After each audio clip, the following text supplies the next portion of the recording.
Good day. I am ALIZA Jade M. So my topic that I will discuss today is about the Maguindanao, the history of Maguindanao. So the short history of Maguindanao is the Maguindanao people, meaning is people of the floodplains, are a significant ethnic group in the Philippines, primarily residing in the Cotabato region of Mindanao. They are known for their history in resisting Spanish colonization and for their rich cultural tradition, including the traditional attire, music, and metalworking. Islam was introduced as the Mindanao Sharif Kabungsuan, a Muslim prince, and the Sultanate of Maguindanao was established. So the meaning of Maguindanao is the people of the floodplain. So according to the legend, the Maguindanao were converted to Islam by Sharif Kabunsuan, a Muslim prince who claimed to be a direct descendant of the Prophet Muhammad. So let's proceed with the key concept of Maguindanao history. First is the origin and the location. The origin and the location of Maguindanao is where to lowland Filipino who migrated to Mindanao from the Southeast Asia. They are primarily found in the Pulangi River basin, which has been the source of their name Maguindanao, meaning is a people of the floodplains. The second key concept of Maguindanao is the uh, Islamization. Is credited with introducing Islam. The the Maguindanao, which led to the establishment of the Sultanate of Maguindanao. The third is the Sultanate of Maguindanao, with its capital in Cotabato. That means a modern day Cotabato played a significant role in the history of Mindanao, exerting influence over a large area. The fourth uh, is the resistance to Spanish colonization. Resisted Spanish colonization, and the Sultanate of Maguindanao remained independent for a considerable period. That's are the four key concepts of Maguindanao history. So let's proceed with the arts and craft of Maguindanao. First is the metalwork. In the metalwork, there are three uh, concepts in it, which is the keris. The wavy bladed keris is a prominent example of Maguindanao metalwork used for ceremonial purposes as as weapons. Second is gongs. Gongs is known for its gongs, which are also part of their musical tradition. Third is the weapons. They also produce other weapons beside the keris, demonstrating their expertise for metalworking. The weaving and textile. The weaving and textile is there are three also, which is the malong or the tube skirt. Malong, the malong is a colorful tube skirt as a significant part of Maguindanao culture. The and is similar to the sarong of Malaysia and Indonesia. Second is the woven mat, which is the also produced woven mat with traditional design, and they have a lot of design in their woven mats. Uh, Third is the pandan bags. Pandan bags is a women craft bags from the pandan leaves in silal using glana powder the color of materials, and create design. So the pandan bag came from the pandan leaves and silal using glana powders. That is the weaving textile. There are the other crafts of Maguindanao, which is the tepo crafts. Tepo craft is used to create a handicraft, like traditional mat with as symmetrical or geometrical pattern. There are a lot of pattern. There are two pattern of that one. Let's proceed with the distinct language and dialect of Maguindanao. There are three main dialect of Maguindanao, which is first is the Ilod. Ilod as the dialect is considered the most widely spoken and is characterized by its flapped R sound. So mo ni ang kinadak-an nga dialect nila, which is the Ilod. Second is the Laya, or the Ilod is a spoken in Cotabato City, municipality of Maguindanao del Norte and Maguindanao del Sur and parts of North Cotabato. The second is Laya. Laya dialect, also known as Raya, is spoken in the lowlands and prefers the flap R sound over the I sound. So Laya spoken in the municipality of Buluan, Dato Puglas, General Salipada K. Pindatun, and Paglat in Maguindanao del Sur, as well as municipality of Sultan Kudarat and North Cotabato. The third is the Biwangin. This dialect is less commonly spoken and is often associated with specific region within the Maguindanao. So let's proceed with the traditional livelihood. Their traditional livelihood is the agriculture. Agriculture is their traditional livelihood, like corn and upland rice are staple, with but rice farming is prevalent in areas like the central Mindanao River Basin. Second is the metalwork.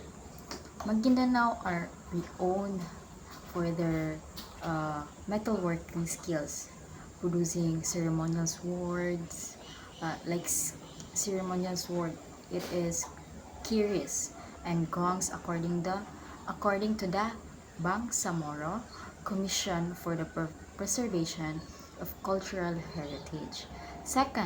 A third is the trade. Trade is the historical. The Maguindanao were involved in trade, exporting agriculture and jungle produce, as well as engaging as slave labor. Fourth is a cultural practices. The cultural practices is traditional rituals are incorporated into preparing native delicacies, reflecting their faith in Islam's according reflecting their faith in Islam's. So other livelihood of Maguindanao is some Maguindanao community are also involved in activities like weaving. That are the other livelihood of a Maguindanao. Next is the spiritual beliefs and rituals of Mindanao. So they are how many is this? 8. I think 8 of spiritual beliefs and ritual. Maguindanao people, through primarily Muslim, have a spiritual life rich with local tradition and beliefs that blend with Islamic practices. They observe major Muslim holidays like Eid al-Fitr, Eid al- Eid al-Adha, but also engage in rituals tied to the agricultural cycle and the interact with spirit of nature, often consulting shamans like rites, like e- exorcism, musics, particularly the Kulintang ensembles, in is entangled to many ceremonies and festives or festivities. First is the key concept of the spiritual beliefs and rituals for the Maguindanao is the syncretism of Muslim and local tradition. The Maguindanao, like other Muslim groups in the southern Philippines, practice a syncretic form of Islam integrated with local tradition and beliefs into the religious practices. Second is belief in spirits and shamans. Many Maguindanao acknowledge the presence of natural spirits and may consult shamans rather than music Muslim imams for certain rites including the healing and exorcism.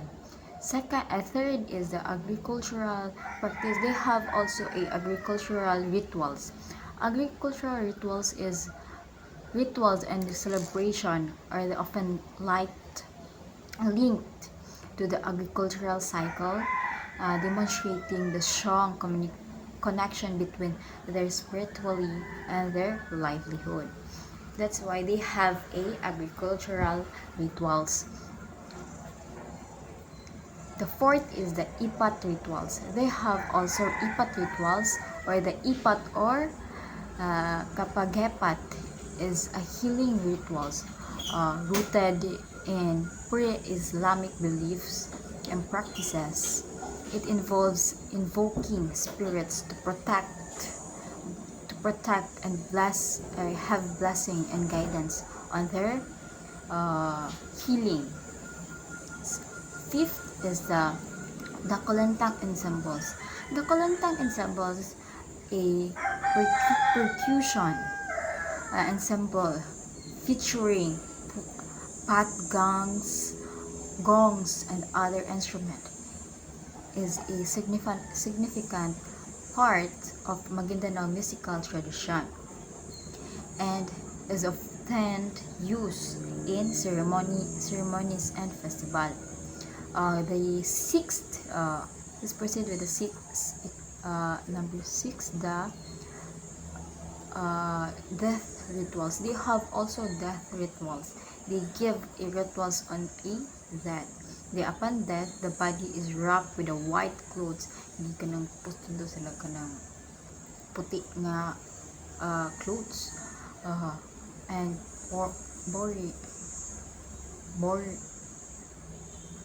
and after the burial activity like consoling the bereaved family are observed as a specific days.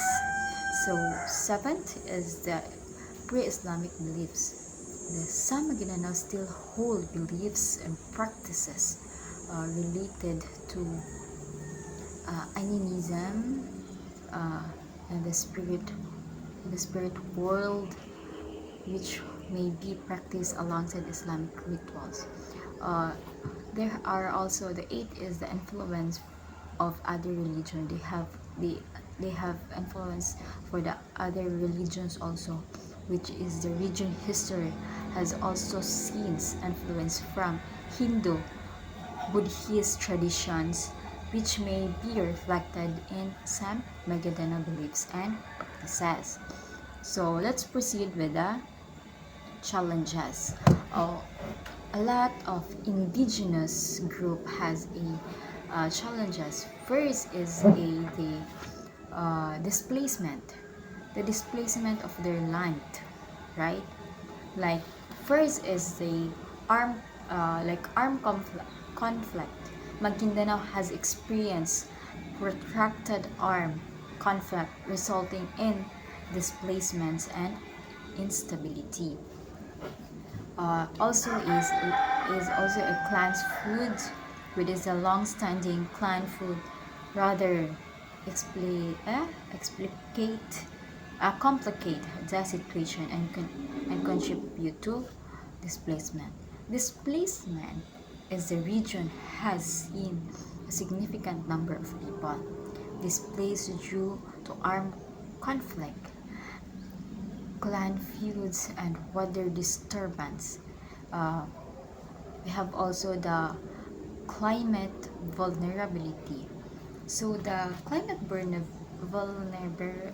vulnerability is the Maguindanao is a prone to flooding. Is that's why Maguindanao meaning is the people floodplains. Uh, Second is the socio-economic issue. The economic challenges of Maguindanao as a region faces economic challenges including a heavy reliance on agriculture, making it vulnerable to climate-related shocks like indicate healthcare and education. Access to quality healthcare and education remains a challenge impacting the overall well-being of the population. They also have a poverty. Poverty rates in Mindanao, including Maguindanao, are higher than the national average for the compounding the challenges.